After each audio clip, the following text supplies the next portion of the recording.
Hey guys, welcome back to the channel. In this tech tutorial video, we're going to show you how you can apply slide transitions to your presentations on LibreOffice Impress in 2026. So let us dive into this.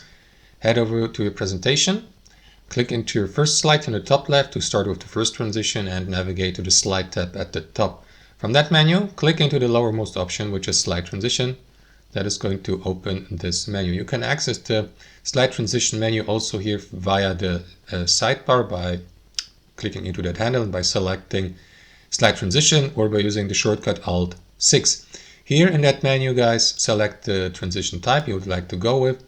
I will go with, I don't know, for example, fade in, fade out. And then, guys, you will see the modification for the transitions below, like the variant, the duration, and so on and so forth. You may see the preview by clicking into this button or enable automatic preview, which we just saw. And then there's the option to apply the transition to all slides.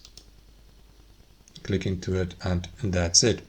If you play the presentation then to your audience via a slideshow, it will be using this slide transition here. In this case here on mouse click. So we need to click into your presentation to advance to the next slide. Thanks for watching. Hope you enjoyed it, got some real value from it, and we'll see you next time on our channel.